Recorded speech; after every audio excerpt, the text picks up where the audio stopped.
Since 2003, this is the Sports Source, East Tennessee's #1 sports talk show. Presented by Junk Be Gone. With your host, John Pennington. The Sports Source starts now. Good Sunday morning. Welcome into the Sports Source. Happy to have you with us today.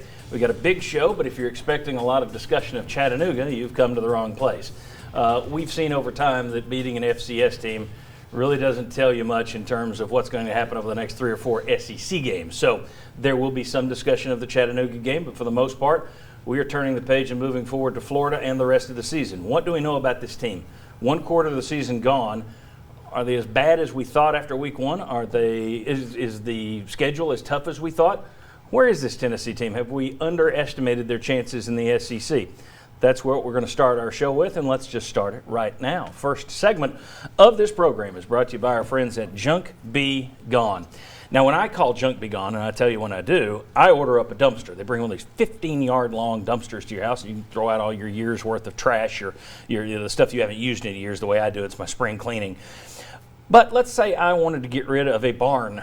Let's say I had a shed on my property that I wanted to get rid of it, an old chimney, or you bought property that has a double-wide trailer on it, or even a ranch-style home.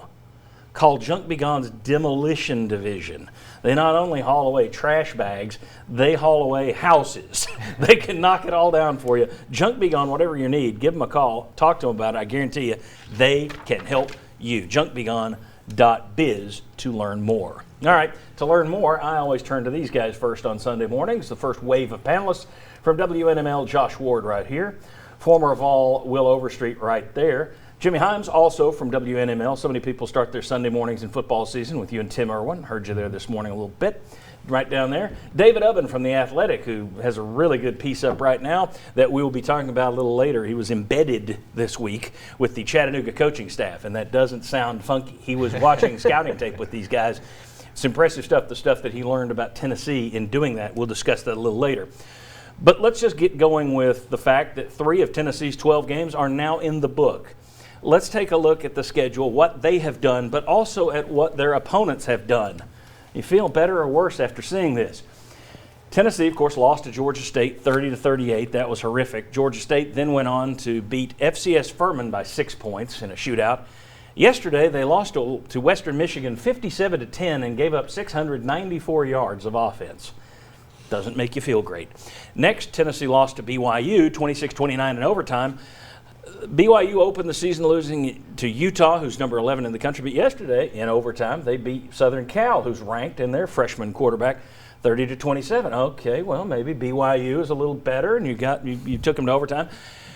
Yesterday, you beat Chattanooga, and they're an FCS team, and they beat Eastern Illinois, lost to Jacksonville State. I don't put a lot of stock in FCS games. But you look at that. You look at the next game up, which we all thought, going to the swamp. Well, Florida just lost their quarterback. Now, their backup came in and looked pretty good. But is this changing? Is anything you've seen there with what Tennessee's foes have done outside of Tennessee, Florida's situation, is anything changing your view on this team? Because we've all been kind of negative since the Georgia State loss, I think rightly so. Have we been too negative? Are you starting to come back toward the middle? Have we underestimated Tennessee, or no, they are who we thought they were?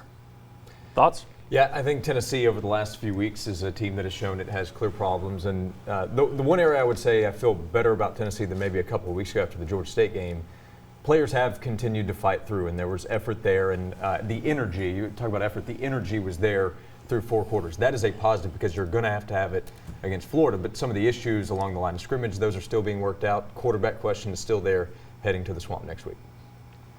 I haven't changed much. I just still think that the Georgia State thing's inexcusable. I mean, not only did they give up 57 to Western Michigan, Georgia State ran for 350 yards. Western Michigan ran for 350 against Georgia State. Was it 350 or 450? I thought it was 450. Oh, was it? I thought it was. I may be wrong. Either way, it's inexcusable. 350 or 450. It's a lot of rushing yards. Either number was not very good. So that one just really stands out to me. So I haven't changed much of my opinion about Tennessee based on the 3 games. I mentioned the other day that I think they look like a 4-win team to me right now. They played better against Chattanooga, but still you got to consider the competition.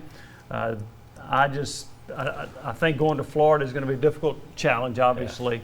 But I haven't changed my opinion based on the results of the other games. Brigham Young beat a freshman quarterback. I think the biggest thing is, college football teams are not the same every single week. They just aren't. And I think the question is, so peak Tennessee, okay, effort is one thing. Guys knowing what they're doing is another thing. And when Tennessee knows what they're doing and the effort is there, they can be a decent team still. But the question is, do you have that? When you have Daniel Batuli back, that helps.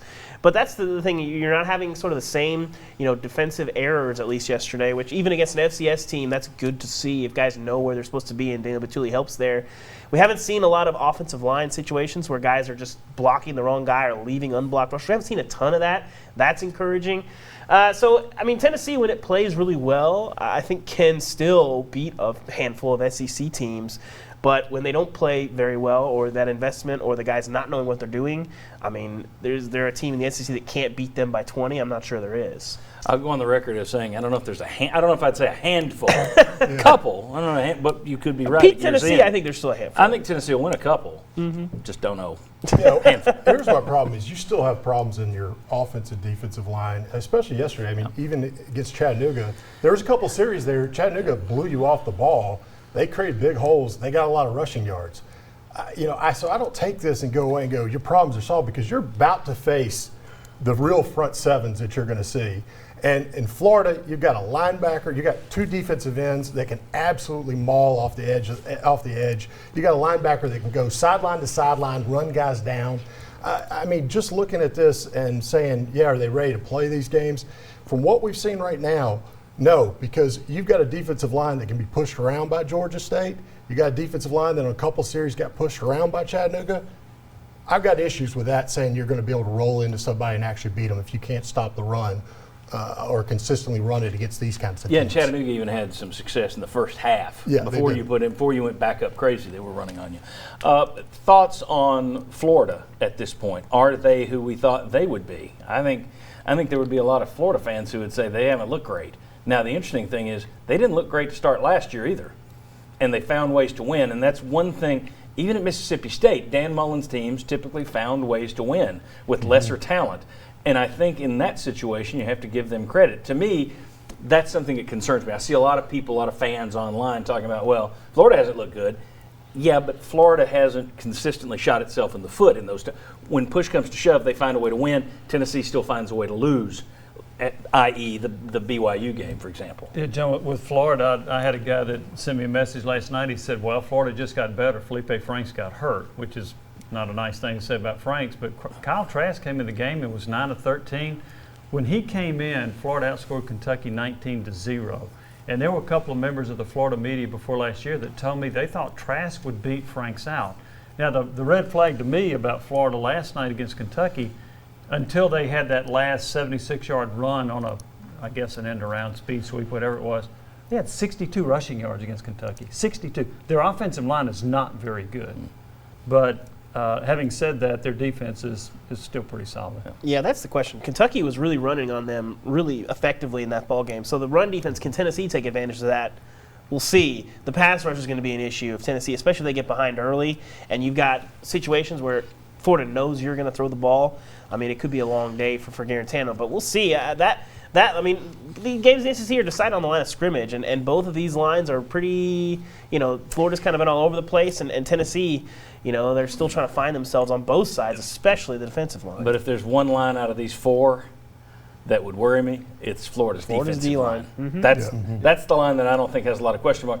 Kentucky held them at bay yesterday, just one sack, but Kentucky's got a pretty good offensive line, and that's a veteran group. So.